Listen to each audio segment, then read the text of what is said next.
This podcast is brought to you by Penji. Penji is a creative subscription service that gives you access to pre-vetted, agency-trained creatives from all over the world.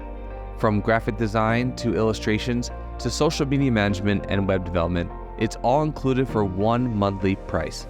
It's time to say goodbye to the hassle of searching for top-notch creative talent. With Penji, you get quality and consistency delivered right to your inbox every day, carefully crafted for you by humans.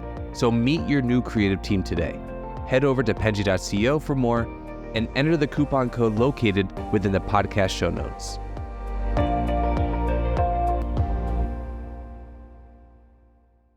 Okay, cute. So to get the ball rolling on this podcast, I'm going to read you some hot takes, and I want you to tell me if you agree with them or not. Okay? Okay, first hot take. Flip phones are better than smartphones.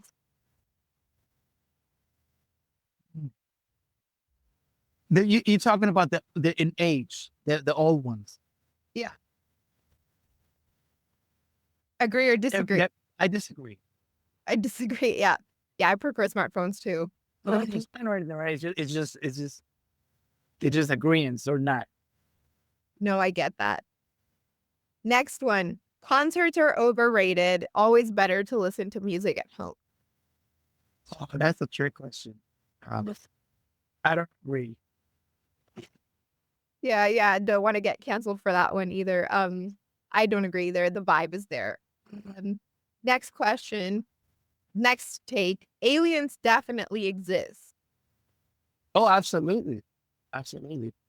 Yeah, I totally agree with that one too. And next hot take. Who wouldn't agree with that?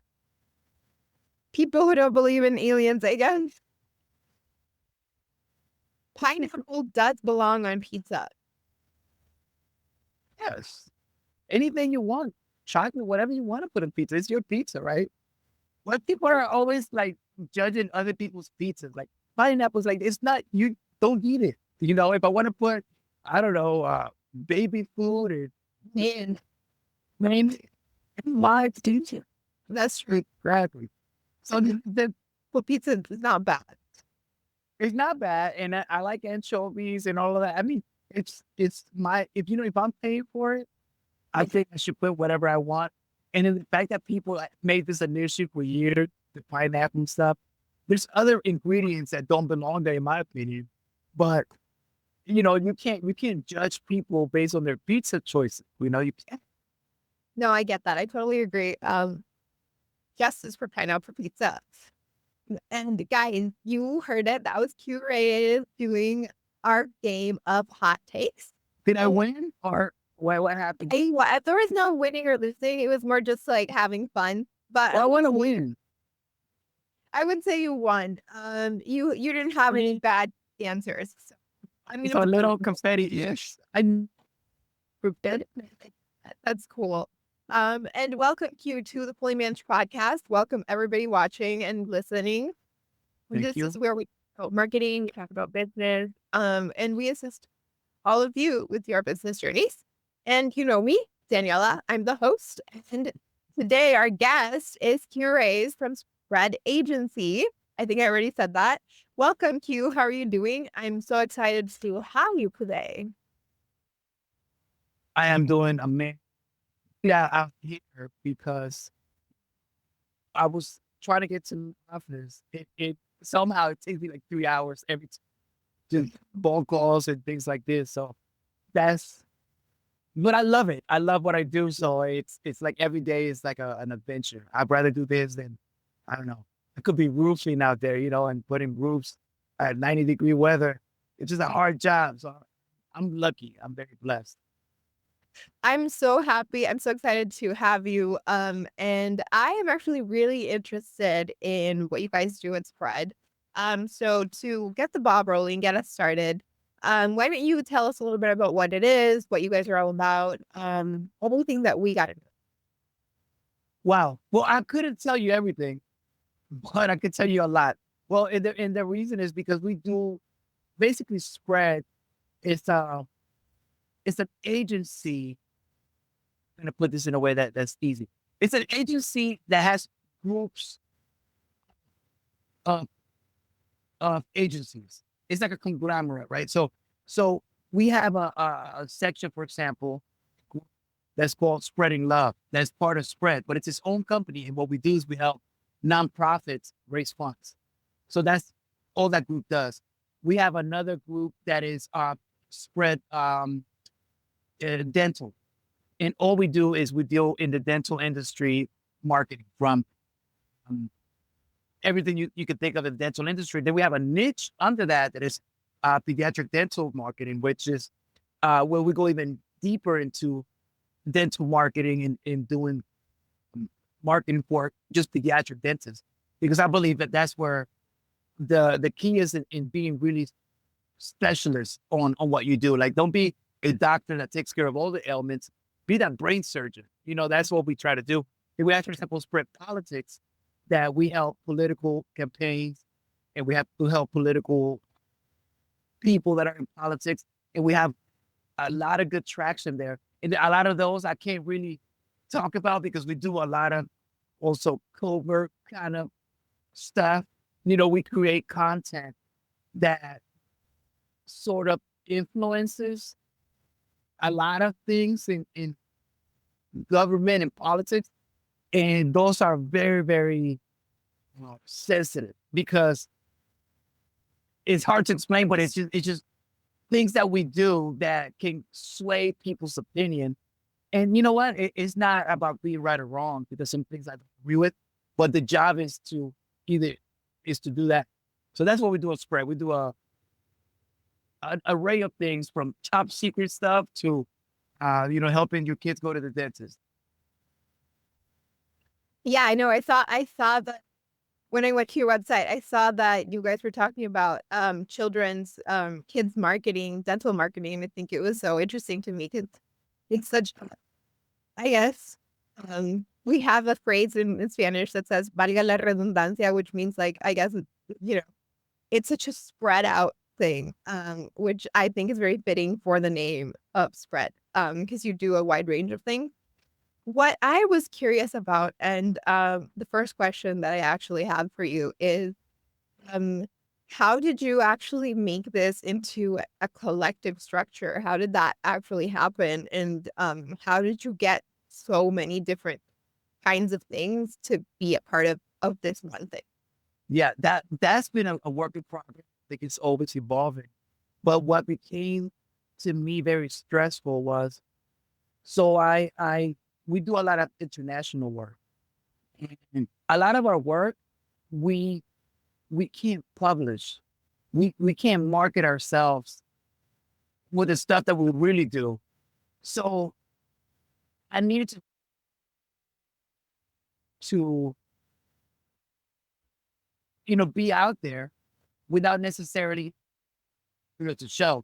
So we're good at what we do. That's what we can take this as starting out, and we'll make you famous.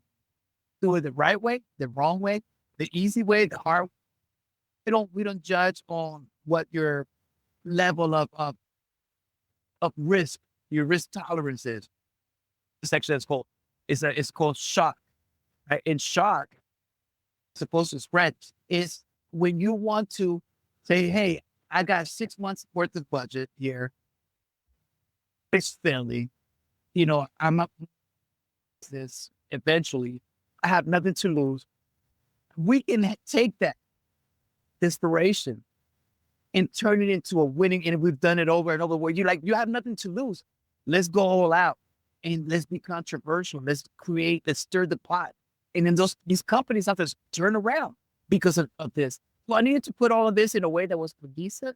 And I still think it's very raw because of all the things that we do, but because of things that I really would love to talk about. And we travel all over the world. And we can take one picture and influence 1,000 people, and to me, I'm so amazing. But yeah, I can't show you the picture because then you'll know that, that was crazy. We don't, I needed make this legit. So that's why the short answer is, so the Spread is we're good at what we do. We just can't tell you everything we do, but we'll do it for you. I think you're muted.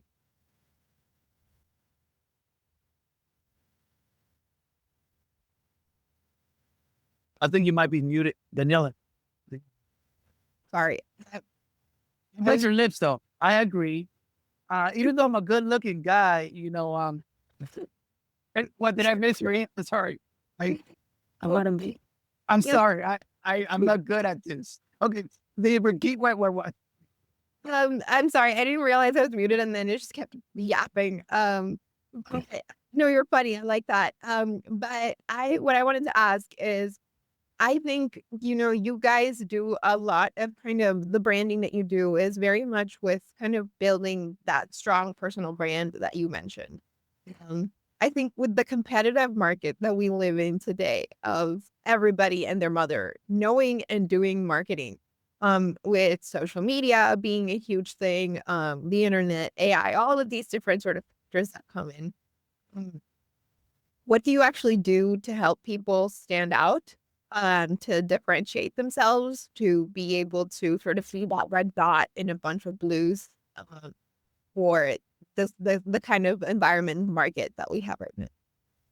Yeah, and I think that's like I said, risk tolerance and the results that you're looking for. Some people are, especially when you have a company and people, that work for you, and it's very stressful. And a lot of the decisions come from places of fear for a lot of clients where they're afraid to take risks because they don't want to mess something up or get in trouble. And I think what we do, one thing that is probably where we start, and I think we usually see if it's a good fit or not for us, because also we're not going to do a lot of work if we know you don't have what it takes to really make it happen. You can tell from the beginning that, this person, they're too reserved, they're too scared, they won't be able to grow at the pace that they think they want to grow. They're growing at the pace that they should grow, at the pace of a snail, right? But if you really want to grow exponentially, what we try to do is get you out of that fear state and let you know that it's okay. Nothing's going to happen here. People move on, because I think once you start thinking, what if we fail? You're going to fail. So you got to go into, okay, you want to grow exponentially. What are you willing to do exponentially? What are you willing to risk? What is the sacrifice here? You got to sacrifice something for another. And I think getting people out of that fear state, and because we work with a lot of company leaders and a lot of company executives that they've all their lives, they've fear, cautious, that we were talking about earlier, being PC and what's appropriate for the market. What are we saying? What terms are we using now? And how are we describing this? When that's not a pioneer. That is just adjusting to market conditions. And they don't understand why the company's not growing. If you really want, and you're an executive, I don't care if it's a Fortune 500, I've seen government officials.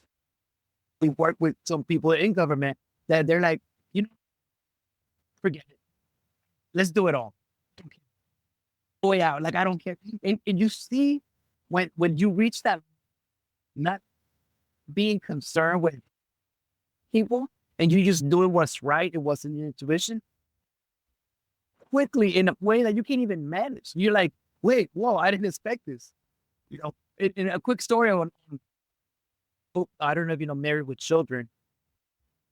Too young for that, but Married with Children was a popular show here in the United States of like this family that was very. Do you know them?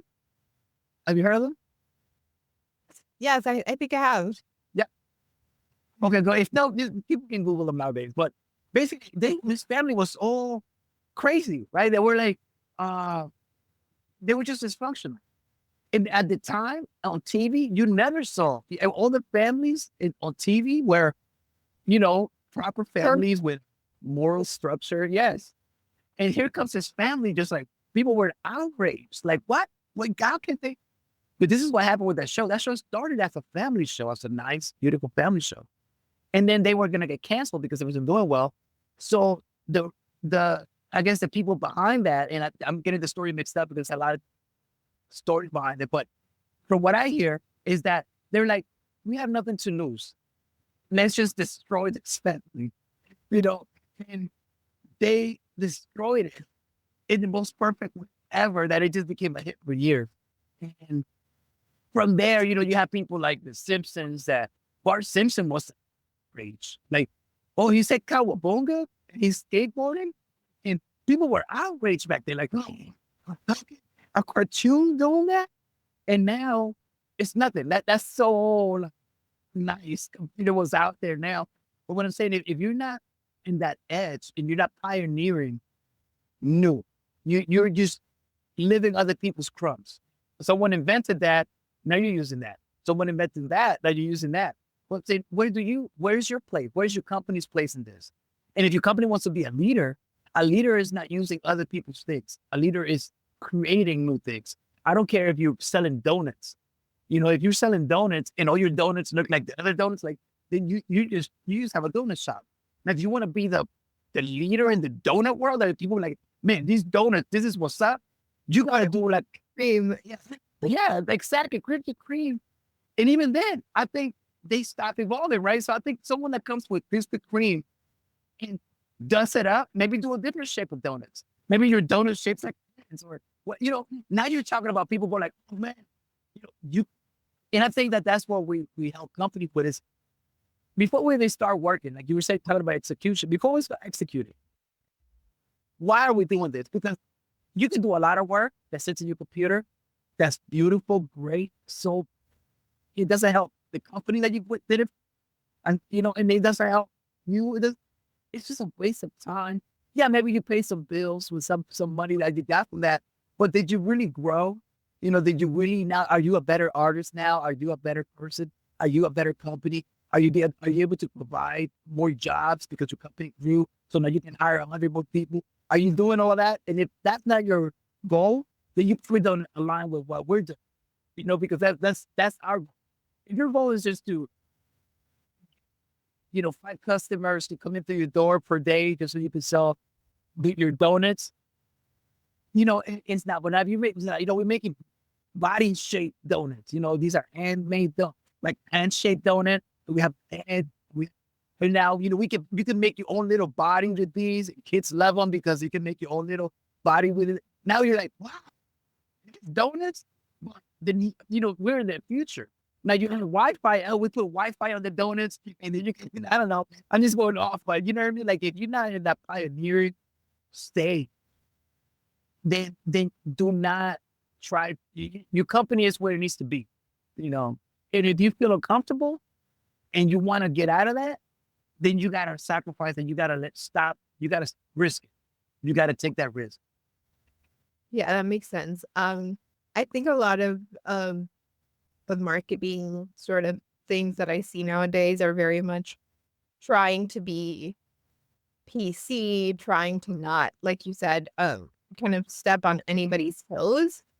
And I guess, like, I don't know, you can feel free to correct me if I'm wrong, but I feel like you can stay neutral in a lot of stuff for the most part, but I think there comes a point where you have to sort of position yourself as a certain type of person with certain things, and whether or not that brings or like loses clientele or loses sort of, or it gives backlash. I think sort of staying in this sort of neutral zone is also going to eventually backfire, if that makes sense.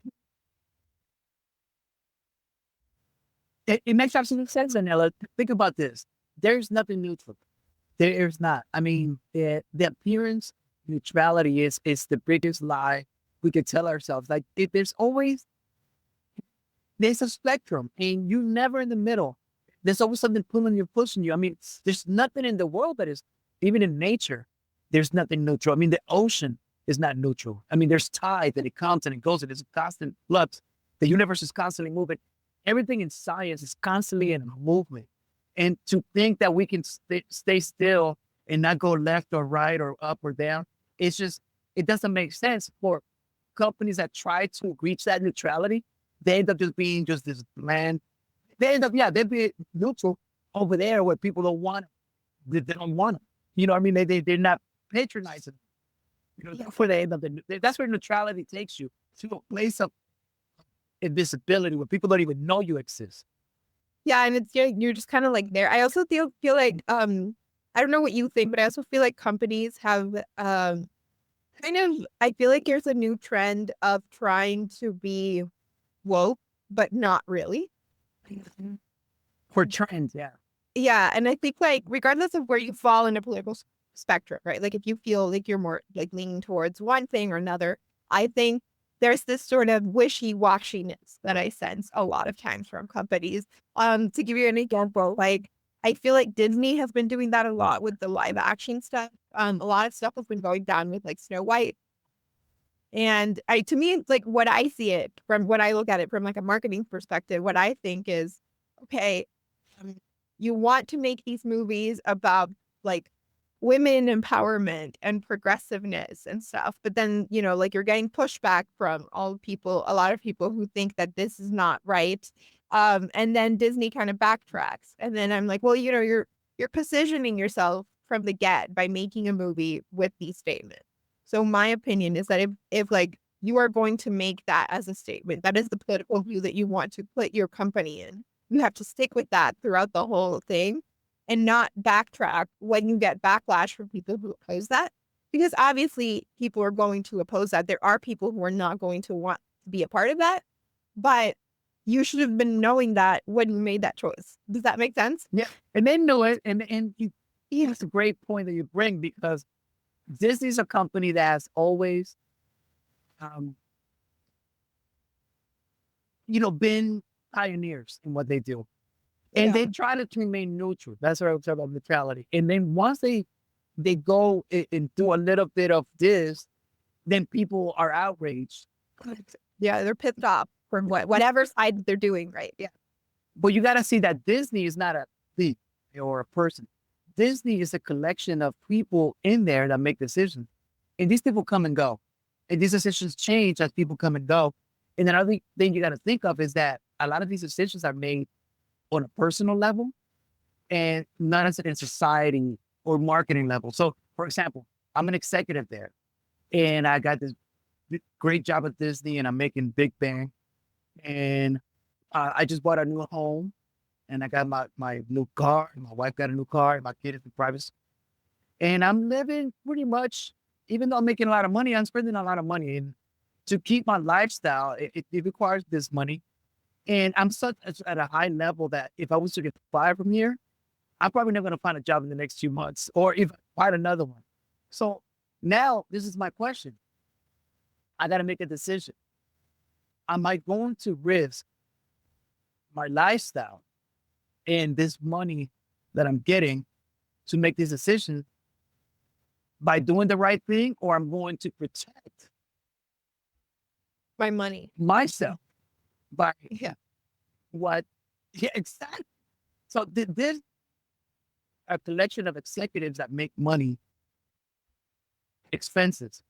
So their decisions protects their job, because the only with a CEO, Bob Iger, because which is so rich, he probably doesn't care about the pushback that much. He can just retire 10 times. So, but that executive that's below those big positions push these agendas or don't, or backtrack. They're the ones, by the time it gets to the CEO, 10 committee meetings and so it or not.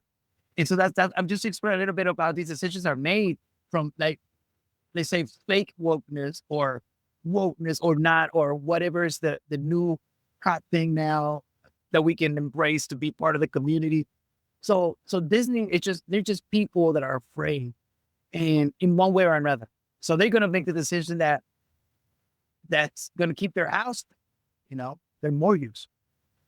I just think, I mean, I look at it from like a business standpoint. I think what you should always be doing, in my opinion, as a company, is kind of have a strict set. What is it strict? But you should always have like a set of what your company stands for. Even if your company's like, going back to your donut shop, like, okay, yeah, donuts they have nothing to do with politics, but you want to have still some sort of like value system that you adhere to. And then what you do from that point forward should always adhere to that value system. And whatever goes against it, you are going to vehemently say, that is not what we stand for. And I think that consistency, from like the point of view of like your audience, your clientele, the people that are consuming your product, your service, it would be much more appreciated, because then you are going to attract the same kind of people who are going to agree with those values.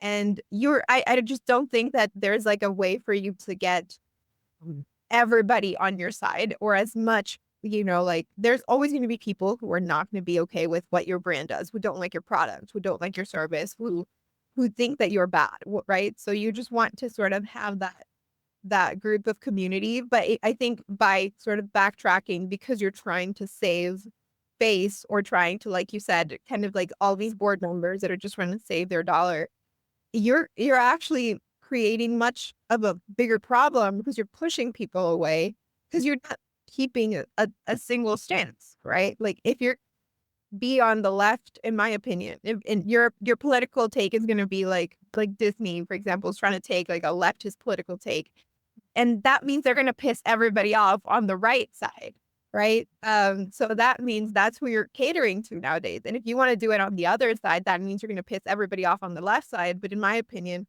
you're just pissing everybody off on both sides. What are you're still going to lose your job. Does that make sense? It makes sense, but see, there's other forces as well, because Disney can take that stand all they want, but what happens when maybe banking institutions don't agree with them, and they're like, you know what, we don't like where you're going, so we better cut ties, and now they may end up spending money or losing money, and then now they get, like there's consequences. But that's what I said, it's a sacrifice. There's consequences.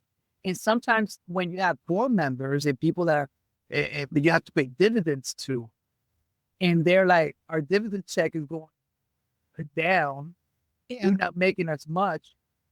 Now you're talking about a different kind of pressure that's beyond the external pressure you're already getting. Now you're getting these internal pressure points. And then on top of that, your ticket sales may fluctuate, because now, the people that don't like you, they're not going to go anyway. And the people that like you, they're mad at you.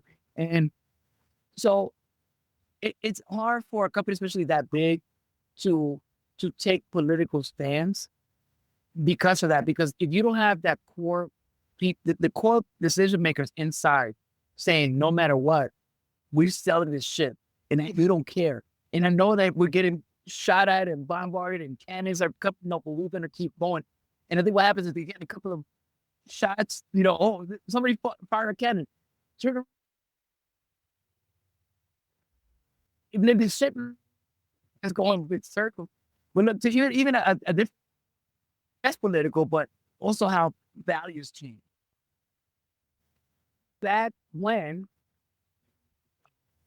legal, it was just, it was nothing weird. It was like, that was the law, and people had slaves. And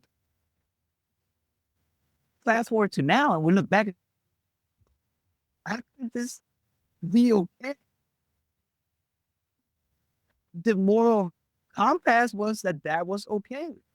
And I think today we are in the same, there's a lot of things that are okay or not okay that we're going to look 50 years down the line and go, what were we thinking? Okay. So I think, you're either a pioneer that's going to go into and live in the future, but you're going to be affected in the now, or you're going to just try to remain neutral, like you say, and try not to ruffle any feathers. No, I think feather rufflers are the people who usually cause change. So I think you have to, in order to progress, unfortunately. Like you said, neutrality, it only brings to boringness. And it's not going to help in the long run. And I think that's a great way to end this podcast on, because unfortunately we are running out of time. But it's been so great to have you, Keu. Before we finish it, I do want to give you the space to promote anything. If anything that we spoke about today resonated with our audience, the space is yours. Is my space? Yeah, you can like plug anything that you want. Oh, plug. Is what I'm saying. This is all mine. I think if you're, because usually I don't even market. Like I said, like I don't. If you look at my page, it's just a page that exists, but I don't even do like actual marketing because I've been blessed that all of my clients bring me more clients and more clients, like, to the point that I have to be really selective. Like I said, if you're not aligning when you come with our company, and I work with a lot of different people that have really great team, that we all on the same page. And if you're not coming here to run and to do something amazing and to do something, if it's quality graphic work, it's not about just the quality. I mean, if you're not going to do something that's going to change your company, the world, if your aspiration is just to stay in business, maybe get a little bit more money, that's not us. If you're trying to take your business into a place that you don't even imagine yet, that's what we do. So contact us. Spread.company is the main website. We also have a million spreads, but spread.company, you're probably going to get to wherever you need to get to. We also, I'm really pushing a lot about the nonprofits because I find it very rewarding, especially in today's climate, that a lot of nonprofits, they suck at marketing. I mean, just to be honest, like, but not because they're bad. It's just they're handling a million things. They don't think marketing comes last. It should really come first. But it's okay. That's why we're here, and this is something that we do that we don't. This is something that we don't charge.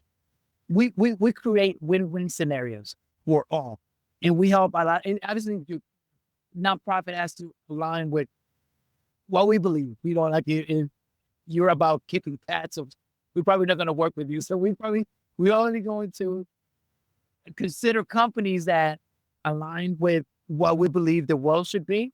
And if they're working in a cause that aligns with what we're doing and what we believe, then we will help you and not charge you. However, we will find a way so we can all win at the end. We always do. But what I'm saying is, don't be afraid to reach out. If you just, if you're like, but we can't afford it. It's like, there's no affording. There is no price. It's like, just reach out, tell us what your cost is, what you're working on. And if we can't help you, we have a ton of resources of other people and places that you can go to get the marketing need you need, because you need marketing. That you're not fundraising because you have a lack of a great concept. You're not fundraising because you are lacking marketing. You're not presenting your idea and your concept, as great as it is. You're not presenting it in the. You can help with that, and obviously we can help everyone. So thank you so much. Thank you so much for being here. I need your website on the description of this video so that people can easily access it, so that they can reach out to you. And I'm so grateful that we had you on the podcast today. And everyone else, I will see you on the next episode. Thank you so much. You've been listening to Fully Managed, brought to you by Penji. Check out the show notes to learn more about today's guest. And to learn more about Penji, the human-first creative subscription service, head over to penji.co. And by the way, if you're still listening, it would mean the absolute world to us if you were to share this podcast with a friend and, of course, subscribe.